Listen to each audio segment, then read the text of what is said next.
அதான் அது ஒரு 3-4 மாவட்டங்களில் இருக்கிறாங்க சார். அதில் வெற்றி தோல்வியை நிர்ணயிக்கிறாங்க. அதில் ஒன்றும் மாற்று கருத்து இல்லை. அது அந்த தொகுதிகளில் ஆனால் வந்து ஒட்டுமொத்தமாக தமிழக அளவில் தான் அந்த வாக்கு சதவீதங்கிறது வந்து கணக்கிடப்படுகிறது. ஒரு குறிப்பிட்ட மாவட்டத்தில் மட்டும் பார்த்தா அவங்க 80%, 60%, 70% கூட இருக்கலாம். ஒட்டுமொத்தமாக கணக்கிடும் போது வந்து அந்த 234 தொகுதிகளில் பாட்டாளி மக்கள் கட்சி போட்டியிட்ட தொகுதிகள் பெற்ற வாக்குகள் அந்த அடிப்படையில் தான் வந்து அவங்க சொல்றாங்க. அதிகபட்சமாக 5 எம்பிக்கள் அவங்க வாங்குறாங்க. ஒரு 20 எம்எல்ஏக்கள் அதிகபட்சமாக அவர்கள் வெற்றி பெற்றிருக்கிறார்கள். அந்த தொகுதிகளில் ஒரு தாக்கத்தை ஏற்படுத்துறாங்க. அது ஒன்றும் மாற்று கருத்து ஒன்றும் இல்லை. அது பாரதிய ஜனதா கட்சி கூட்டணியில் இருந்தாலும், அதிமுகவில் இருந்தாலும் சரி, திமுகவில் இருந்தாலும் சரி, தனித்து நின்றாலும் சரி, இந்த 6% வாக்குகள் குறிப்பிட்ட தொகுதிகளில் தருமபுரி, கிருஷ்ணகிரி, வேலூர் மற்றும் இந்த கடலூர், விழுப்புரம் உள்ளிட்ட மாவட்டங்களில், அது மாதிரி திருவள்ளூர், இந்த மாவட்டங்களில், செங்கல்பட்டு உள்ளிட்ட மாவட்டங்களில் ஒரு குறிப்பிடத்தக்க வாக்கு வங்கி இருக்குது. நான் சொன்ன மாதிரி 6% சொல்ல முடியாது, நீங்கள் அங்கே 60% இருக்கலாம்.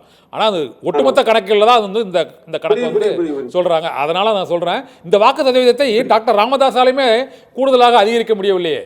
இந்த குறிப்பிட்ட மாவட்டங்களை தவிர மற்ற மாவட்டங்களில் பொதுவான வாக்குகளை பெறக்கூடிய அளவுக்கு திட்டங்கள், செயல்பாடுகள், பதவிகள் கூட அவங்க கொடுத்துருக்காங்க. அனைத்து சமூகத்திற்குமான பதவிகள் அந்த கட்சி நிர்வாகத்திலையும் கொடுத்துருக்காங்க. இருந்தாலும் அதிகரிப்பதில் டாக்டர் ராமதாஸும் அந்த 6%, 7%க்கு மேலே போக முடியாத ஒரு சூழ்நிலை தான் இருக்குது. இதில் அன்புமணி ராமதாஸை மட்டும் என் குற்றம் சாட்டுவதோ விமர்சனம் செய்வதோ எப்படி சரின்னு தான் என்னோட கேள்வி. இல்லைங்க, அதாவது டாக்டர் ராமதாஸ் ஐயா வந்து தன்னை ஒரு சாதி அமைப்பிலிருந்து வந்தவனாக முத்திரை குத்தி கொண்டாங்க, பாக்குறாங்க. ஆனா அன்புமணி ராமதாஸ் தன்னை சாதிக்கு அப்பாற்பட்டவனாக பொதுவானாக காட்டிக்கொண்டு செயல்படக்கூடிய வாய்ப்பு இருந்தது. அப்படி வாய்ப்பு இருந்தும் கூட இப்ப மேற்கு மாவட்டங்களிலோ தென் மாவட்டங்களிலோ முழுங்கூச்சாக இறங்கி அங்கேயே தங்கி இருந்து அது ஊர்வலாக சென்று அவரால் செயல்பட முடியல, இயங்க முடியலைங்க. இவருக்கு வந்து முதுமை, அவர் ஒன்னும் இளைஞர் தான். அப்ப அவர் ஏன் அந்த மாதிரி இயங்கலைங்கிறது கேள்வி. அது கேட்பீங்களா? இப்ப அந்த எதிர்த்தான் உண்டு. இப்ப அதாவது நான் அந்த வயசு 40 வயசுல அவர் சொல்றாரு, 40 வயசுல நான் போய் எல்லா ஒளிவாக்கி ஆரம்பிச்சு வலுப்படுத்தினேன், மற்ற மாவட்டங்களுக்கு போகிறாரு. ஆனா அதற்கு பிறகு நான் உருவாக்கிய பகுதியில் அப்படியே இருக்குது. மற்ற மாவட்டங்களில் இளைஞரான அன்புமணி ராமதாஸ் இளைஞர் படையை ஏன் உருவாக்கல, ஊர்வலம் ஏன் போகல, தெருத்தெருவா ஏன் போகல, வீட ஏன் போகல?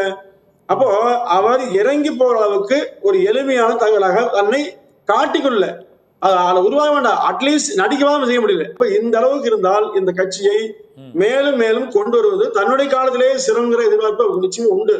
இதை நான் கண்கூட பேசி பார்த்துக்கிறேன். வெளிப்படாகத்தான் கடந்த பொதுக்குழுல வெடிச்சது.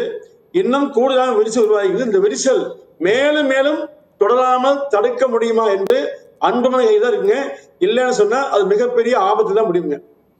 பாட்டாளி மக்கள் கட்சியை பொறுத்தவரை இந்த முறை அவர்கள் வந்து இந்த கூட்டணியில் தான் வந்து போட்டியிடுவார்கள். அது வந்து இப்போதைக்கு அவர்கள் பாரதிய ஜனதா கட்சியின் இந்த தேசிய ஜனதா கூட்டணியில் இருந்தாலும் அதிமுகவுடன் கூட்டணிக்கான அந்த சூழல் கணிந்திருப்பதாக தான் வந்து இப்போதைக்கு தெரிகிறதுன்னு வைங்களேன்.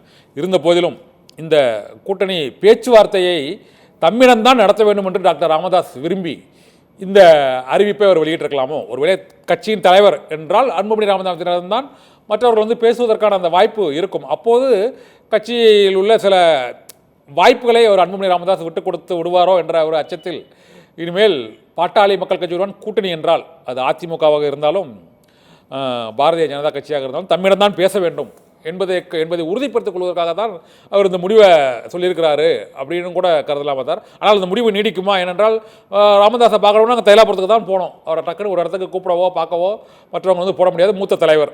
இப்போ அன்புமணி ராமதாஸ் அப்படி இல்லை. அமித்ஷா ஐடிசி ஹோட்டலில் இருக்கிறாருன்னா போய் பார்க்கலாம், அவர் போய் பார்க்கலாம்.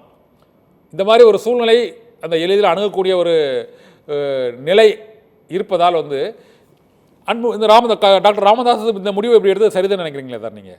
இல்லைங்க, அதாவதுங்க எளிதில் அணுகக்கூடியவர்னு சொன்னா டாக்டர் ராமதாஸ் தான். நீங்க அது தவறான வார்த்தை தான். ஏன்னா அவர் அன்புமணியா பேசுறாருங்க.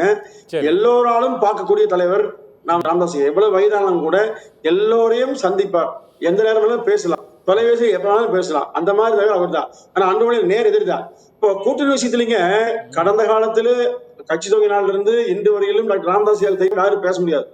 இறுதி முடிவு அவர் எடுப்பாருங்க. இப்ப முழு முடிவை அவர் எடுப்பார். இப்ப ஆலோசனைக்கு வருகிற போதே தலைவர் முறையில அவரிடத்தில் தான் பேசியாக வேண்டும், பேச வேண்டும் நிலை உருவாகிருக்கு.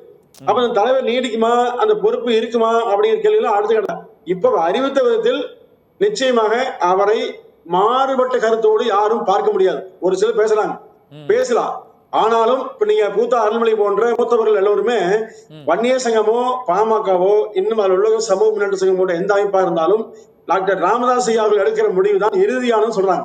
அப்போ மூத்தவர்கள் பெரும்பாலோர் கிட்டத்தட்ட முழுமையா சொல்லலாம் அன்புமணி ராமதாஸையோட மருத்துவர் ராமதாஸ் ஐயாவை ஏற்பார்கள். காரணம் என்னன்னா, அது அழுக்கு சட்டையோ அழுக்கு வேஷ்டியோ கூடோ அது குடிலோ எதுவாக இருந்தாலும் அவர்களோடு சமமாக இருந்து பகிர்ந்து கொண்டு வாழ்வர் டாக்டர் ராமதாஸ் ஐயா. அது மறுக்க முடியாதுங்க. அதே மாதிரி சாதி மதம் இனம் மொழி பார்க்காமல் எல்லோரையும் தோல்மல் கை ஓட்டு பேசக்கூடிய பாசத்தோடு பழகக்கூடிய ராமதாஸ் ஐயா தான். இது மற்றவர்களுக்கு உண்டா என்பதை மனசாட்சியோடு அவரை கேட்டு பாருங்க. இது ராமதாஸ் ஐயாவுடைய எளிமையான பாணி. எளிமையா இருப்பார், எளிமையா பேசுவார், எளிமையா பழகுவார், எளிமையா வாழ்க்கையில எல்லோரும் இருப்பார். இதுதான் அன்புமணி இடத்தில் அவர் எதிர்பார்த்த ஒன்று. அது நடக்கவில்லை என்பதுதான் இயற்கையான ஒரு குறை.